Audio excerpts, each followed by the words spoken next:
못함과 안함이라는 말씀의 제목을 가지고 우리 성도님들과 함께 은혜를 나누는 시간 되기를 소망해 봅니다.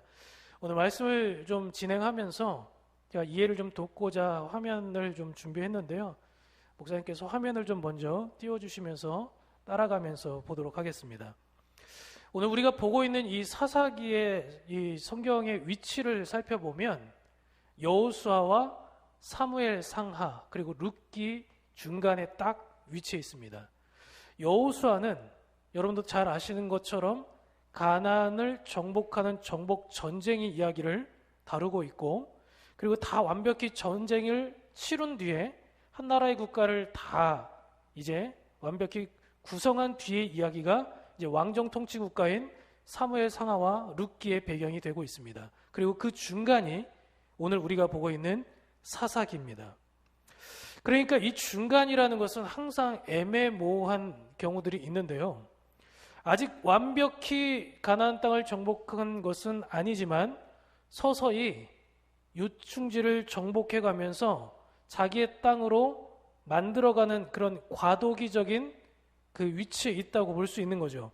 마치 우리도 그렇듯이 우리가 예수님의 모든 십자가 사역을 통해서 죄가 해결되기는 했지만 여전히 그럼에도 불구하고 오늘 하루 남겨진 죄를 치우고 이기고 싸워야 하는 것처럼 주님의 재림의 순간까지 이 과도기의 순간을 버티는 삶을 살듯이 이스라엘 백성이 사사 시대를 살아야 되는 그 당시 상황도 비슷했습니다. 약속의 땅이 열려있긴 했지만 그 가운데 살고 있었던 원주민들을 몰아내야만 하는 2차 과제가 그들에게 주어졌다라는 거죠. 그래서 사사기는 나라가 정착되어가는 그런 과도기이듯이 지도자들의 역할도 점점 변해가는 과도기 있었습니다. 이를테면 모세나 여호수아는 하나님의 말씀을 직접 받들어서 백성들과 연결고리를 짓는 그런 리더십을 했다면, 그리고 또 다윗은 1인 왕권 체제를 통해서 백성을 이끌어왔다면, 사사 시대에는 수많은 사사라는 역할을 맡은 사람을 통해서 백성들을 이끌고 국가 체계를 정비해야만 하는 그런 시기였던 겁니다. 그러니까 말이 좋아서 이 과도기지, 과도기는 그만큼 혼란이 가중될 수밖에 없는 그런 애매모호한 시기도 했습니다. 뭐든지 어중간한 것은 항상 문제를 일으킵니다. 우리의 삶도 신앙도 어중간하면 문제가 일어납니다. 그래서 하나님은 어중간한 백성의 마음가짐을 확실하게 정비를 해야 할 필요가 있었습니다. 그래서 연속해서 이제 사사들을 보내왔는데요. 오늘 우리가 지금 읽었던 본문 앞부분에는 갈렙과 온니엘이라는 그 용감한 사사들의 이야기를 통해서 좋은 예를 하나 선물로 보여주셨습니다. 이렇게 하면 승리할 수 있다. 그리고 승리의 마음의 표현은 이렇게 해야 된다라는 것을 좋은 예시로 보여주셨어요. 근데 여러분, 우리는요, 항상 좋은 것들은 그냥 쉽게 스킵하고 넘어가 버려요. 그거에 반해서 나쁜 것들은 가르쳐주지 않았는데도 불구하고 어느덧 슬그머니 잘 따르고 배워가는 것을 보게 됩니다. 그래서 오늘 제가 좀 집중해서 보고자 하는 것은 잘하고 있는 온니엘과 갈렙의 이야기는 잠깐 접어두고 왜 잘 되지 않았는가에 대한 그 패배의 이유를 조금 더 살펴보려고 합니다. 한 두 번째 화면을 좀 보셨으면 좋겠는데요. 오늘 이제 사사기 배경을 좀 온전히 이해하기 위해서는 오늘 본문 말씀이 등장하기 전까지 여호수아 말씀이 어떻게 끝났는지를 좀 확인할 필요가 있습니다. 글씨가 좀 작게 보여서 안 보이실 수도 있겠지만 제가 좀 읽어드리도록 하겠습니다. 여호수아 23장 5절 6절 말씀이 이렇게 끝납니다. 너희 하나님 여호와께서 너희에게 말씀하신 대로 너희가 그 땅을 차지할 것이라. 그러므로 너희는 크게 힘써 모세의 율법책에 기록된 것을 다 지켜 행하라 그랬어요. 이 말씀에 따르면 하나님의 약속을 의지하고 순종하기 위해서 이스라엘 백성이 취해야 할 행동은 다른 이방 나라와 언약을 맺거나 그들의 신을 받아들이거나 혹은 그들과 섞여서 통혼을 하거나 해서는 안 된다는 거예요. 신앙의 순수성을 지켜야 됐습니다. 왜냐하면 가나안 원주민들을 쫓아내는 것은 단순히 이스라엘 백성이 살고자 하는 영토를 확장하거나 경제적 이득을 취하는 것에 목적이 있는 것이 아니라 어디에 있습니까? 영적인 순수함을 지켜서 하나님을 온전히 섬길 수 있는 하나님의 백성으로 만드는 데 주 목적이 있었기 때문에 그렇습니다. 그래서 민족의 지도자인 여호수아는 마지막 고별 설교 가르침에서 백성들에게 다시 한번 하나님의 말씀에 순종하며 승리할 것을 당부했습니다. 여호수아의 말씀의 말미를 좀 정리해 드리자면, 너희가 여호와 하나님께서 충성을 할 것인가 아니면 가나안 신들을 섬길 것인가, 이렇게 묻는 여호수아의 질문에 백성들이 이렇게 대답했습니다. 우리가 여호와 하나님을 섬길 것입니다. 이런 대답을 끝으로 이 여호수아가 이야기가 끝맺음됩니다. 그럼 여러분, 이렇게 끝났다면 그 다음 이야기는 하나님의 말씀을 잘 순종해서 좋은 이야기들이 펼쳐질 것을 기대해 볼 수 있지 않겠습니까? 그런데 여기에서 반전이 시작됩니다. 한 장 넘겨주세요. 반전의 시작이 무엇이냐? 오늘 본문에 보니까 이렇게 시작했어요. 과거 이스라엘에 역사하셨던 하나님의 이야기를 어떻게 했다고요? 모르는 세대가 등장했다. 이게 출애굽기의 시작도 그렇거든요. 요셉에게 역사했던 하나님의 이야기를 모르는 세대가 등장했다 그러면서 전혀 다른 세대의 이야기를 보여주고 있어요. 그리고 하나님을 몰랐던 세대가 등장한 결과가 어떻게 되냐면, 오늘 우리가 보고 있는 이 사사기 2장 11절 말씀의 시작이 어떻게 시작되고 있습니까? 이스라엘 자손이 여호와의 목전에 악을 행하여 바알들을 섬기며. 2장 11절. 이스라엘 자손의 여호와의 목전에 악을 행하며 바알들을 섬겼다는 거예요. 하나님을 모르는 세대들이 결과가 그렇게 됐다는 겁니다. 이스라엘이 하나님이 아닌 가나안 족속이 섬기던 우상 바알을 이스라엘 백성도 따라 섬기기 시작했다라는 거죠. 그리고 이어서 그 다음 구절에도 2장에서 계속 나오는데, 이스라엘 백성은 조상의 하나님 여호와 하나님을 버리고 주위에 있는 백성의 신들을 따라 그들에게 절하며 바알과 아스타롯을 섬겼다고 사사기 2장에 오늘 본문 이후에 계속해서 등장합니다. 그리고 그 결과 하나님께서는 진노하셨습니다. 여기서 우리가 알 수 있는 정보가 하나 있다면 바로 이겁니다. 우리 같이 한번 좀 따라해 볼까요? 아는 만큼 경험하고 경험한 만큼 믿는다. 네, 우리 믿음이요, 아는 만큼 경험할 수 있고 경험한 만큼 또한 믿음이 커질 수 있다는 거예요. 그럼 시작은 뭐예요? 하나님을 제대로 아는 거죠. 그런데 지금 이스라엘 백성이 하나님을 몰랐기 때문에, 하나님을 경험하지 못했기 때문에 이런 우상을 섬기는 결과를 초래했다라는 거죠. 그러면 여러분, 하나님을 바로 알기까지, 그리고 우리의 삶이 하나님의 뜻대로 바로 살기까지 어떻게 살아야 될까요? 어떻게 해야 될까요? 그렇게 하기까지 우리가 해결해야 될 아주 큰 문제가 한 가지 있습니다. 그건 뭐냐면 바로 나 자신부터 시작되는 문제입니다. 화면을 좀 계속해서 볼까요? 지금 글씨가 좀 작아서 잘 안 보이실 텐데요. 여러분, 이 지금 남자가 누군지 아세요? 아세요? 예, 개들의 개통령. 예, 개들의 통치자 개통령. 그래서 아주 사나운 개도 이 사람이 등장하면 온순한 개로 만들어버리는 정말 개들의 오은영 박사, 개통령 강형욱 씨입니다. 글씨가 잘 안 보이셔서 제가 말씀을 좀 설명을 드리면, 강형욱 씨가 개를 훈련시키면서 가장 어려운 순간이 있었다고 이야기합니다. 한 장 넘겨주세요. 그건 개가 정말 사납거나 개가 너무 크고 공격적이어서 위험했다, 그런 어려움이 아니었어요. 사실 강영욱 씨에게 있어서 어려움은 개가 아니었습니다. 오히려 개를 키우고 있는 개 주인 때문에 어려웠다는 거예요. 그런데 개 주인이 어떻게 했길래 개를 다루는 것이 어려웠을까요?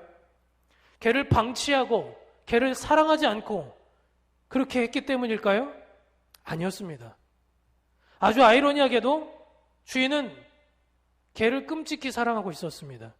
그런데 문제는 개를 사랑하는 방법이 옳지 않았습니다. 그래서 내가 얼마나 이 개를 사랑하는데, 우리 개를 내가 얼마나 사랑하고 있는데 어떻게 나한테 문제가 있을 수 있어? 내가 문제가 있는 게 아니라 우리 개가 공격적인 거야. 이렇게 생각하면서 내 자신에게 문제를 찾기보다는 오직 개에게서 문제를 찾으려 했다라는 거예요. 그러다 보니까 상황이 변할 수 있었겠습니까? 문제 인식이 제대로 되지 않는데, 문제에 대한 자신의 인식이 없는데 어떻게 삶의 태도가 바뀔 수 있을까요? 누군가 당신 그렇게 살면 안 된다고 말하면 기분만 나빠하고, 오히려 그렇게 말하는 사람을 나쁘고 이상한 사람 취급한다면 그 사람의 삶이 어떻게 변할 수 있을까요? 그러면 이제 우리의 문제로 좀 돌아와서 다시 한번 질문을 좀 드려보도록 하겠습니다. 조금 간단히 좀 정리를 드려볼게요. 성경 말씀을 제대로 모르는 사람이 올바른 신앙관을 가질 수 있을까요? 나아가서 올바른 신앙관이 없는 사람이 예수님의 뜻대로 살아갈 수 있을까요? 불가능하죠. 그래서 시작은 뭡니까? 하나님의 말씀을 잘 듣고 잘 배우는 게 참 중요합니다. 그런데 정말 무서운 것은요, 그런 지식이 없는, 하나님을 아는 지식이 없는 사람이 스스로는 잘 알고 있다고 착각하고 살고 있던지, 그래서 나는 믿음이 정말 좋다고, 나는 잘 알고 있다고 스스로도 속으면서, 자신을 속이면서 그렇게 살아가는 겁니다. 그래서 여러분, 제일 무서운 사람이 어떤 사람이냐? 정말 답이 없는 사람은 신앙이 좀 미성숙한 초신자가 무서운 사람이 아니에요. 정말 무서운 사람은요, 잘못 살면서, 잘못 알면서 그걸 오히려 자신의 믿음이라고 생각하고 제대로 된 지식을 받아들이려고도 아예 하지 않는 사람, 이런 옹고집스러운 마음이 있는 사람이 진짜 문제의 큰 사람이라는 거예요. 대부분 그래서 진짜 교회 안에 문제가 큰 사람들은요, 초신자들이 아니라 교회 중직자들이고 오히려 이 목회자 같은 저 같은 사람들이에요. 잘못 알면 오히려 사망의 지름길로 갈 수 있는 사람들이 저 같은 사람이라는 거예요. 그래서 스스로를 돌아보지 않으면 많은 사람들을 죽일 뿐만 아니라 자신도 죽게 됩니다. 여러분, 이스라엘 백성들에게 신앙심이 없었을까요? 종교심이 없었을까요? 있었어요. 근데 방향이 달랐어요. 하나님을 버렸다고 성경은 표현하고 있지만 하나님을 완벽하게 잊었을까요? 저는 그렇게 생각하지 않습니다. 하나님도 한 손에 쥐고 있고 다른 손에는 바알과 아스타롯도 쥐고 있었어요. 그래서 누구든지 어떤 신이든 간에 내가 사는 데 있어서 어려움만 없게 해줄 수 있다면 그게 하나님이든 다른 신이든 무슨 상관이 있겠냐? 이런 다신론적인 신앙관을 갖고 양다리를 걸치며 살아갔다라는 겁니다. 하나보다는 둘이 낫고 하나님이 아니면 다른 신이 도와줄 수 있잖아요. 합리적인 선택이죠. 그러나 왜 성경에서 하나님이 이스라엘 백성이 하나님을 버렸다라고 표현했냐면 그것은 애매모호한 것은 애초에 하나님이 원하지 않기 때문에 그렇습니다. 그런데 여러분, 사사기 시대가 배경이 뭐라고요? 애매모호했다고요. 우리 신앙도 애매모호하면, 제대로 알지 못하면 선무당이 사람 잡는다고 오히려 모르는 이만 못한 그런 상태가 될 수 있다라는 겁니다. 이스라엘 백성들의 책임을 좀 논하기 이전에 우리가 좀 한 번 더 두 번째로 생각해 볼 것은, 그렇다면 과연 이스라엘 백성이 이 이방 민족을 깨끗하게 다 몰아낼 수 있는 능력이 있었는가를 점검해 봐야 됩니다. 제가 질문 한번 좀 드려볼게요. 마지막 화면을 좀 띄워주시겠습니까? 자, 오늘 이 제목이 그거잖아요. 안함과 못함인데 제가 질문을 좀 드려볼게요. 안 하는 것과 못하는 것의 차이를 아십니까? 안 하는 것, 못하는 것 이해되시죠? 걸음마를 못하는 젖먹이 아이에게 달려라, 뛰어라 라고 말한다면 그건 안 하는 걸까요? 못하는 걸까요? 못하는 거죠? 못하는 거예요. 절대로 할 수 없는 내가 가진 능력 밖의 일을 누군가가 시킨다면 시킨다고 해서 무조건 다 할 수는 없는 거예요. 예를 들어 누군가 저에게 야, 너는 왜 손흥민만큼 축구를 잘 못하냐? 라고 말하면서 매일같이 축구 연습을 열심히 하라고 강요한다면 어떻게 될까요? 1년 후에 제가 국가대표에 뽑혀서 월드컵에 나갈 수 있을까요? 손흥민만큼 할 수 있을까요? 누구나 그렇게 손흥민만큼 할 수 있다면 세상에 손흥민이 왜 없겠습니까?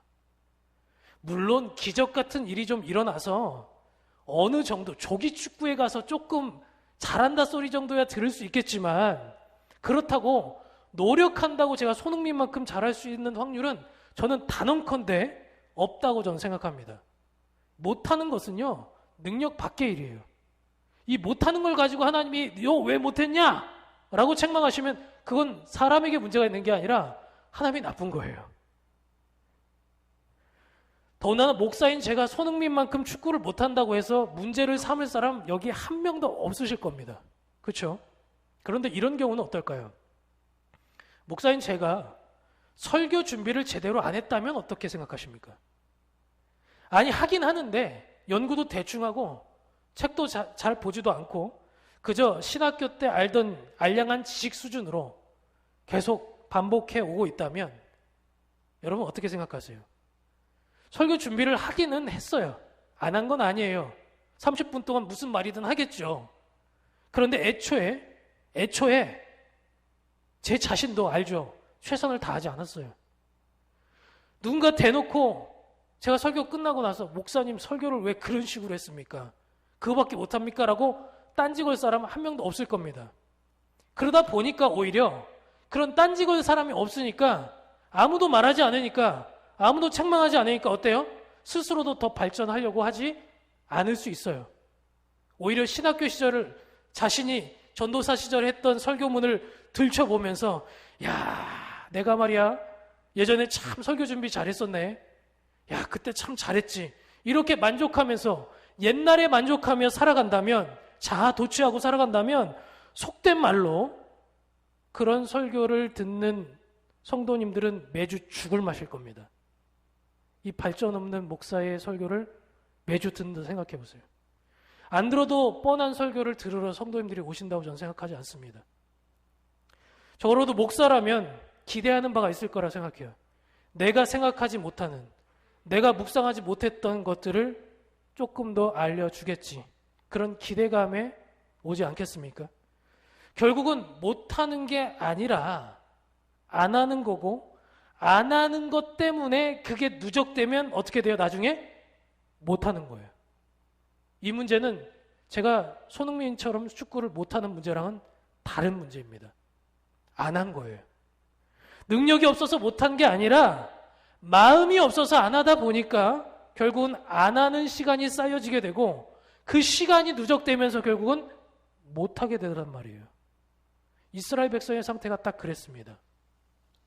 지난번 말씀에 유다 지파는 시므온 지파와 힘을 합해서 가나안 족속과 브리스 족속을 물리쳤다라고 말씀을 드린 바 있습니다. 그리고 오늘 말씀을 보니까 가사, 아스글론, 에그론 등 이후에 바벨론의 심장부와 같은 지역들을 이 거점을 점령했다라고 말했어요. 여기까지만 보면 잘했어요. 마치 목사가 설교 준비했으니까 잘했다라고 칭찬받을 수 있겠다라고 싶어요. 그런데요, 문제는 하나님은 거기서 끝내지 않았습니다. 우리 19절 말씀 한번 같이 보도록 하겠습니다. 여러분 같이 한번 읽어볼까요? 19절 말씀 함께 읽겠습니다. 시작. 여호와께서 유다와 함께 계셨으므로 그가 산지 주민을 쫓아내었으나 골짜기 주민들은 철 병거가 있으므로 그들을 쫓아내지 못하였으며 21절에도 보면 베냐민 자손은 예루살렘에 거주하는 여부수 족속을 쫓아내지 못하였으므로 여부수 족속이 나중에 어떻게 됐냐면 오늘날까지 예루살렘의 베냐민 족속과 함께 살았대요. 이거 못한 거예요? 안 한 거예요? 안 한 거죠? 그런데 성경에서 보면 애매한 표현들이 있어요. 가끔. 오늘 성경에서 보면 안 했다고, 못했다고 얘기를 해요. 못했다고 얘기해요. 철병거가 있었기 때문에 그들을 쫓아내지 못했다라고 얘기해요. 유다가 다른 전쟁에서 승리할 수 있었던 이유는 하나님이 그들과 함께 했기 때문입니다. 문제는 그들이 하나님께 집중하지 않고 어느 순간 주변 상황을 바라보기 시작했어요. 철병거를 봤어요. 그 압도적인 전력을 바라보는 순간 이런 마음이 드는 거죠. 굳이 이 거점을 내가 정복했는데 굳이 내가 골짜기까지 들어가서 저 원주민들을 쫓아낼 필요가 있을까? 어차피 이 정도 승리를 거둔 거면 된 거 아니야? 라는 타협점을 본 겁니다. 그때부터 유다는 하나님을 바라보지 않고 문제와 환경을 바라봤어요. 결국은 하나님의 말씀에 순종하기보다는 합리적인 선택을 했습니다. 그리고 이런 절반의 순종이긴 하지만 완벽한 순종이 아닌 절반의 순종은 어떻게 변해가냐면 전염병이 됐습니다. 여러분, 공동체에서요, 한 명이 불순종하고 한 명이 죄를 짓잖아요. 이 공동체는 특징이 있어요. 전염돼요. 전염된다고요. 이 마음의 전염병이 베냐민 지파에게도 옮겨갔습니다. 베냐민도 21절에 보면 여부수 족속을 쫓아내지 못했다고 합니다. 그 다음에서도 계속 등장하지만 므낫세도 다양한 주민들을 쫓아내기보다는 그들과 함께함을 선택했습니다. 그리고 노역을 시키면서 얻기로 작정합니다. 쫓아내는 수고로움보다 오히려 노예를 삼아서 노동력을 얻는 것이 경제적으로 훨씬 더 이득이 되었기 때문이죠. 에브라임도 스불론도 그렇게 했고 아셀과 납달리에 이르러서는 아예 가나안 족속에 같이 살았어요. 여러분, 주변 사람들을 잘 만나야 되는 이유가 여기 있습니다. 여러분, 누구와 교제하고 계십니까? 어떤 분들과 마음을 나누고 계십니까? 어떤 사람과 함께 하느냐에 따라서 내 삶의 방향이 바뀌어요. 열심히 사는 사람들을 보면 더 열심히 살 도전을 받아요. 대충 사는 사람들을 보면 요 정도 하면 됐지라는 스스로 마음의 위안을 얻습니다. 주변 사람을 잘 만나요. 좋은 스승을 만나야 돼요. 사람은 누굴 만나고 어떤 생각을 하느냐에 따라, 어떤 사람과 교제하느냐에 따라 내 삶에 영향을 받아요. 게으른 사람 곁에는 반드시 게으른 사람이 있어요.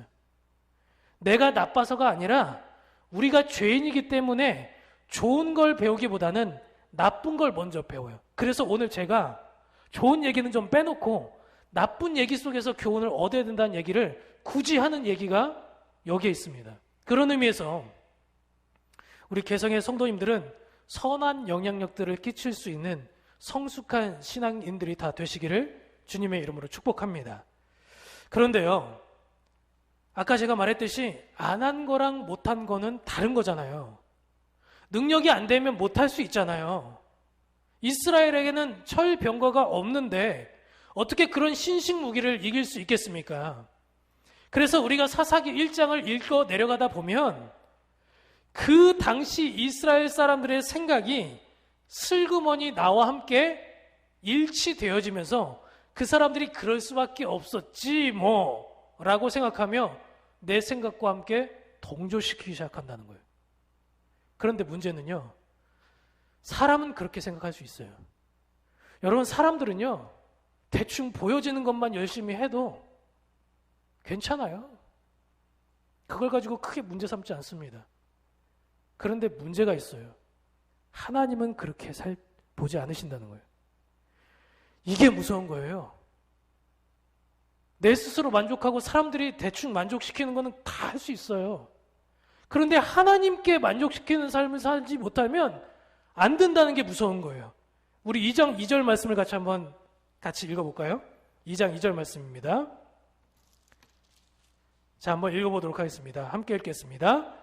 너희는 이 땅의 주민과 언약을 맺지 말며 그들의 제단을 헐라하였거늘 너희가 내 목소리를 듣지 아니하였으니 어찌하여 그리하였느냐. 못했다는 게 아니라 뭐라고 그랬어요? 안 했다고 그랬어요. 안 했다고 그랬어요. 못한 게 아니라 안 했다고 그랬어요. 이스라엘 백성들의 삶의 결정에 대해서 하나님은 어떻게 평가했다고요? 듣지 않았다. 의지적으로 마음을 작정하고 안 했다는 거예요. 여러분, 하나님의 백성이 아니면 좀 대충 살아도 괜찮아요. 게을러도 괜찮습니다. 최선을 다하지 않아도 괜찮아요. 욕먹지 않을 정도만 살면 돼요. 하나님만 믿고 살지 않아도 괜찮아요.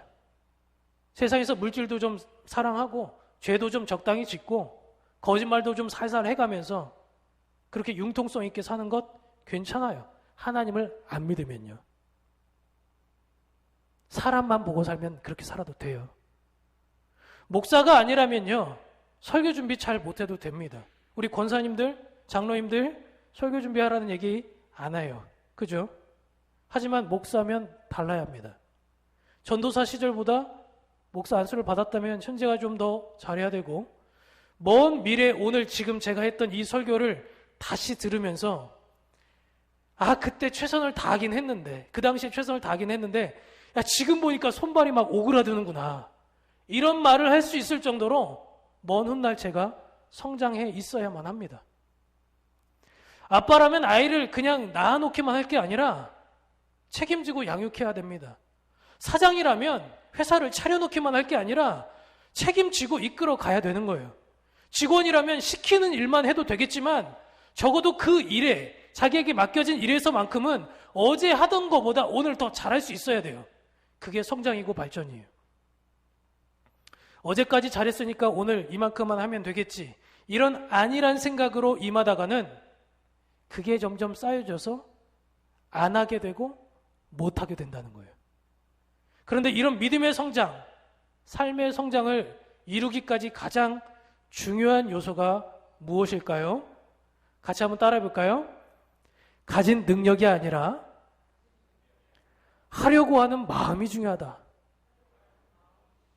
네, 하나님은요, 능력이 크신 사람을 쓰질 않았어요. 세상 사람들은 능력을 보고 사람을 뽑습니다. 그런데 하나님은 능력을 보고 뽑은 게 아니라 마음을 보고 뽑았어요. 마음을 보고 뽑다 보니까 못하던 사람도 하나님의 능력을 힘입어서 잘하게 되더란 말이에요. 이게 성경의 진리예요. 마음이 있으면 당장은 못해도 더 나아질 수 있습니다. 그런데 마음이 없으면 잘 하던 것도 더 못해져요.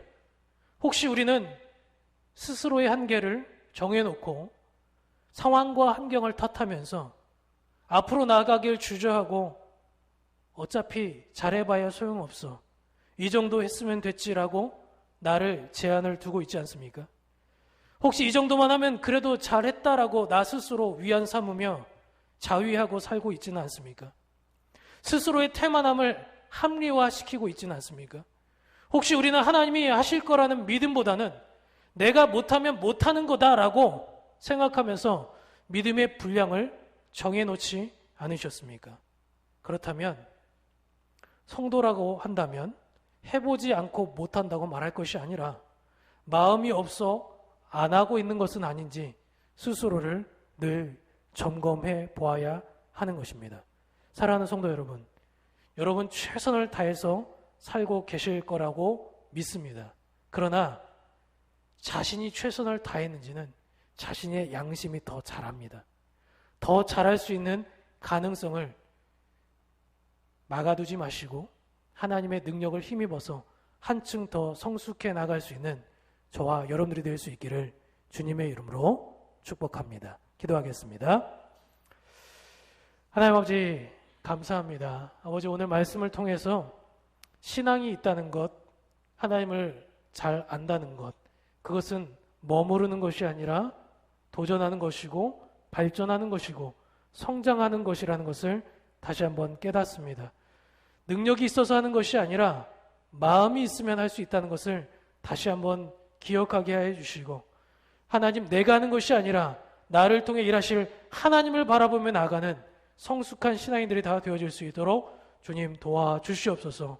아버지, 그래서 아버지, 더 발전해 나갈 때 그 모든 영광을 내가 한 것이 아니라 하나님께 돌릴 수 있는 우리들의 입술이 되어질 수 있기를 원합니다.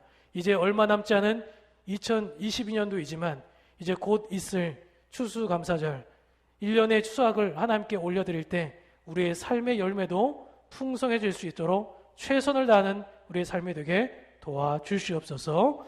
예수님의 이름으로 감사하며 기도합니다. 아멘.